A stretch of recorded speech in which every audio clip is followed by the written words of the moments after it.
Hello, Intro to Theater Online. Welcome to the Intro to Theater classroom. You guys want to say hello? Woo! We're spread out working on our final projects. I just gave a demonstration of the impromptu speech in class and completely forgot to record it. So instead, I'm going to do another one just to walk you through, okay? So impromptu speeches, you're going to get an impromptu speech planning page. It looks like this. Lovely. It's also linked on the Google slide decks and on Google Classroom. So if you have trouble finding it, check your links first and then email me and I can send it to you. On this impromptu planning page, you do not have to fill this out entirely during your planning time, but it is helpful. You can refer to it during your speech, okay? For impromptu speeches, we have a Zoom meeting scheduled on Tuesday.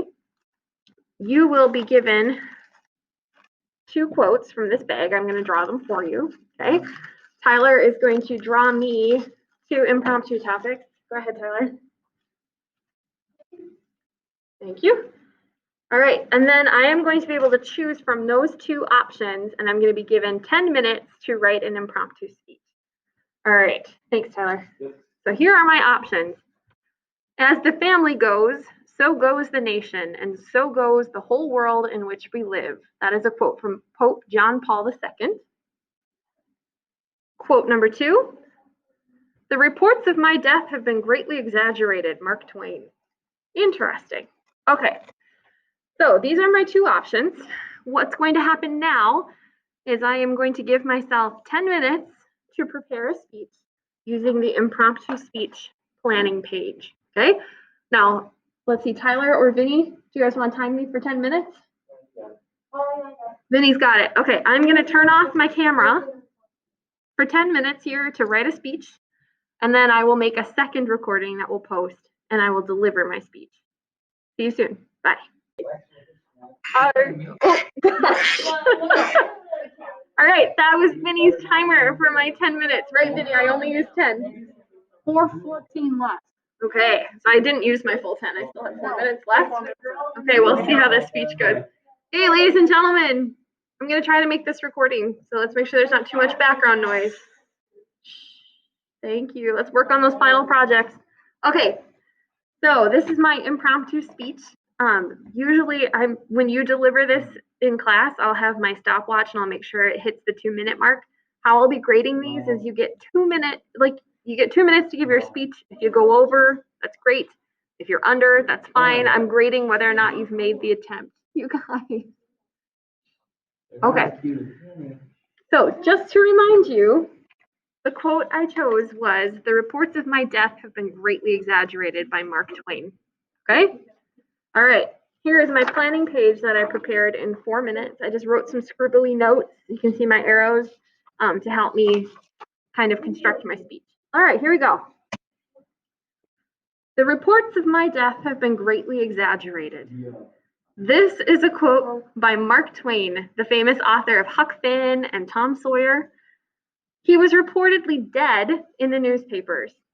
He had a special quip by writing that his death was fictitious, when indeed he was still alive.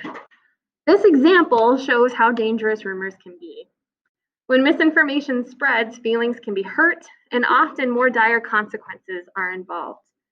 Rumors are a dangerous 2-edged sword. They help us connect and socialize on one edge, and harm and embarrass on the other. Rumors are ingrained in the human race. Telling stories and passing them down is tradition. It's in all humanity. Oral tradition, telling stories, giving advice around the dining room table is something Americans are proud to do even today. It's not all bad. It's how we connect and how we socialize. However, rumors can grow and build into widespread lies. An example of this is my high school junior prom. When I was asked to prom, I did what every junior girl in my grade was doing. I rushed out. I tried on a million prom dresses until I picked the one. It was a red polka dot fit and flare dress that I was extremely proud of. The problem was, rumor had it that I had purchased the same dress as Cassie, Rebecca, and Kristen.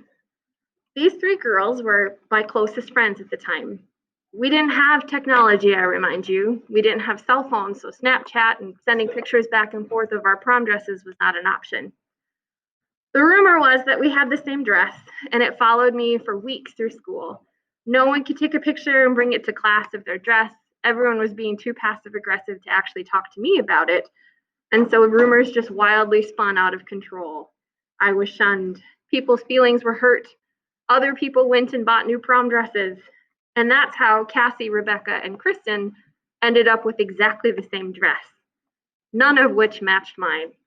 The rumor was false and had spread for no reason other than to be harmful. Rumors are a dangerous two-edged sword. They can help us connect. They can help us socialize. I'm closer these days with those girls than I was even in high school. We bonded over the mutual embarrassment of the rumors of that dress. However, they can harm and embarrass everybody around. So when Mark Twain said, "The reports of my death have been greatly exaggerated," he was pointing out a fatal flaw of the human rumor. And that is my impromptu speech. How long was that, Vinny? Was that 2 minutes? That was. He didn't time it. Hopefully you'll take my word for it. That was 2 minutes. Maybe it was. So that's the expectation for the impromptu speech. These will be given on our Zoom meeting on Tuesday. All right, goodbye, Intro to Theater. Have a great day.